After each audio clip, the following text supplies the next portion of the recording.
Hey, sports fans, and welcome to Milan Soccer Club, the podcast that bleeds red and black. I'm your host, Alice, ready to dissect every pass, tackle, and controversial call. And I'm Paul, the guy who lives and breathes the beautiful game, ready to break down the tactics, stats, and everything in between. Today, we're diving deep into a tough one. Alice, Milanismo Data Room, deep analysis of our tough loss against Torino. A game that, let's be honest, left a bitter taste. Bitter is an understatement, Paul. It felt like watching a masterpiece crumble in real time. We dominated the stats but walked away with 0 points. How does that even happen? Exactly. It's a story as old as football itself, Alice. But before we get lost in the weeds, let's give our listeners a quick overview. We're going to unpack AC Milan's frustrating 2-1 loss against Torino, a game where we had all the possession, all the shots, but none of the goals that truly mattered. We'll be using data and analysis from multiple sources, including SofaScore, to understand what went wrong. Right. And we definitely need to talk about the elephant in the room. The performance of our attacking trio, Leao, Joao Felix, and Pulisic. We'll break down their individual contributions or lack thereof and debate whether Coach Conceição made the right call by subbing off Leao. It's gotten a lot of discussion online. Absolutely, Alice. And let's not forget the heroics of Torino's goalkeeper. That guy was a brick wall. Plus, we'll address the looming pressure of our Champions League elimination and the must-win game against Bologna next week. It's a tightrope walk to secure that top 4 spot, Alice. The Champions League qualification is at risk, as we're currently 8 points behind the 4th place. It's crunch time. All right, Paul, let's get into it. Milan's loss to Torino. It felt like a punch to the gut. We had 65% possession, 26 shots compared to their 9, and an XG, that's expected goals for those of you playing at home, of 2.45 to their measly 0.36. How on earth did we lose that game? It's a classic case of football being a game of inches, Alice, and a whole lot of luck, or in our case, the lack of it. You can dominate all the stats you want, but if you don't put the ball in the back of the net, it means absolutely nothing. Think of it like this, Alice. You can build the most beautiful race car, but if the driver keeps crashing, you're not winning the race, you know? Okay, that's a good analogy. So, we built a Ferrari, but Leao was driving like he was in a demolition derby. Not just Leao, but the whole attacking force seemed to be misfiring. Torino, on the other hand, were incredibly efficient. They defended like their lives depended on it, getting 10 interceptions to our 4, 6 blocks to our 2, and their goalkeeper, man, he was possessed. 7 saves compared to our 2. They took their limited chances and buried them. It's the efficiency that kills you, you know? Yeah, the goalkeeper, I almost felt sorry for our strikers. Almost. So Torino played a perfect counter-attacking game then? Precisely. They soaked up the pressure, frustrated our attack, and then hit us with 2 sucker punches. The own goal was unfortunate, of course. You can't really plan for that. But Gnidis' goal, that was a well-taken strike. They only needed a few opportunities, and they took them. We had a buffet of chances and couldn't even manage a decent appetizer. All right, let's talk about those missed chances, Paul. Specifically, let's dive into the performance of Leao, Joao Felix, and Pulisic. The stats paint a pretty damning picture.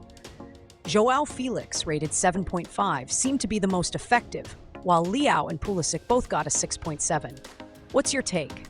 Okay, so let's break this down player by player, Alice. And keep in mind, these are just numbers. They don't always tell the whole story, but they give us a pretty good indication. Joao Felix, despite not scoring, was a constant threat. 5 shots, 2 on target, and he even hit the woodwork.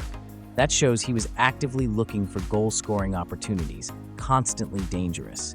He was also creating chances, a big chance for a teammate, even if his passing wasn't the most crisp that night.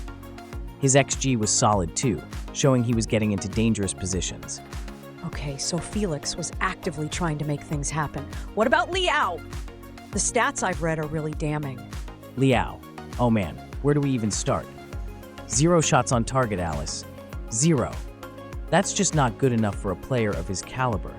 He was practically invisible out there, and it's not like he was creating a ton of chances for others either. He lost the ball 11 times too, which is worrying. He just didn't seem to be in the game, plain and simple. Yeah, and that's a problem when he's supposed to be our star player, right? So what's your explanation of that? He's looked tired lately. And maybe it's his head is in other places or in other teams. Well, Alice, I think it's a combination of factors. Maybe he's feeling the pressure, maybe he's not fully fit, or maybe he just had an off day. Every player has them, you know? But the concerning thing is that this isn't just a one-off performance. He's been inconsistent this season, to say the least. As you said, maybe he's distracted, maybe the rumors are affecting him. Whatever it is, we need him to step up and fast. All right, and what about Pulisic? He had a mixed bag of a game, right? Missed penalty, a missed big chance, but also created 3 key passes. What's the verdict on his performance then?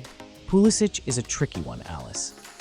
On one hand, he was our main creative outlet, setting up chances for others. His expected assists were significantly higher than Felix's, which tells you that he was putting teammates in good positions to score. But then you look at the missed penalty, the squandered big chance, and especially the 21 times he lost possession. It's frustrating, right? Extremely frustrating. It's like he takes 1 step forward and 2 steps back, like he is pushing too hard, not being clinical. Exactly. He's got the skill and the desire, but he needs to be more composed in those crucial moments. The high ball loss count is a real concern. It disrupts our attacking flow and gives the opposition a chance to counter. He needs to be smarter with his passing, hold on to the ball better. However, at least is creating opportunities. So, if you were Coach Conceição, who would you have subbed off?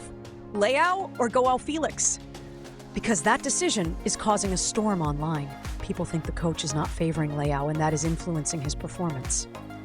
That's the million-dollar question, Alice. And honestly, there's no easy answer. On pure performance, Leao probably should have been the one to come off. He offered absolutely nothing in attack. But Felix, despite being more involved, didn't exactly light the world on fire either. And perhaps Conceição wanted more fresh legs in midfield or on the wing, and considered Felix more reliable defensively. Right. And Felix can play in multiple positions too. So maybe it was a tactical decision too. Exactly. He is way more tactical and also playing in multiple positions. That is something that Conceição takes very seriously. But look, I can see why fans are upset. Leao is our talisman, and taking him off sends a message, especially when he's not playing well. It could damage his confidence even further. But sometimes you have to make tough calls for the good of the team, and it's very clear Conceição thought it was best for the team to remove Leao. The tricky part is that statistically and historically, that is not what a coach should do. So, is it just a question of confidence? Or do you think there might be something else going on behind the scenes? Are there other dynamics influencing him? Maybe offers for other teams? Well, Alice, that's where we get into speculation territory, right? We don't know what's happening in training, what conversations are being had in the locker room. But it's undeniable that Leao hasn't been the same player we saw last season. And when a player's form dips so dramatically, you have to wonder if there's more to it than just a slump.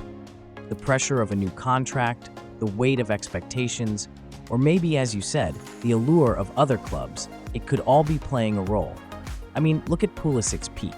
He has said many times the coach gives him the confidence to perform in the field. Yeah. Some would say that Conceição is not building trust with Leao.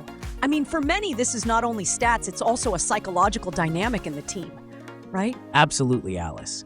This is not Football Manager, where you manage players using Excel sheets only.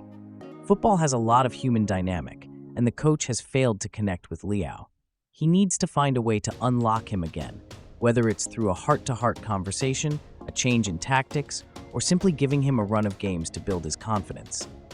Because when Leao is on form, he's unplayable, you know? He can win us games single-handedly. But right now, he's a shadow of his former self. Okay, so what's the big takeaway from this game, Paul? Is it time to panic? Are our Champions League dreams slipping away? Look, Alice, it's definitely a wake-up call. Losing to Torino, especially in that manner, is unacceptable. But it's not time to throw in the towel just yet. We're still in the hunt for a top 4 spot, but we need to improve, and we need to improve fast. The game against Bologna next week is absolutely crucial. It's a must-win, plain and simple, and we have one game in hand compared to our competitors, Juve, Lazio, and Fiorentina, so it will come down to our performance against them. But are you confident with our coach to keep the team pushing? That's a tough question, Alice. Look, Consecao has a proven track record, and he definitely can get us to the Champions League. However, it's not just about results. It's about playing attractive football, developing young players, and building a strong team spirit. And right now, I'm not sure he's doing enough on those fronts. We need to see more tactical flexibility, more creativity in attack, and a clear plan for getting the best out of our key players. Let's be honest, it seems like his time here in Milan is coming to an end. Is he really the long-term answer? I'm not so sure, you know? Yeah, it's difficult to disagree with you.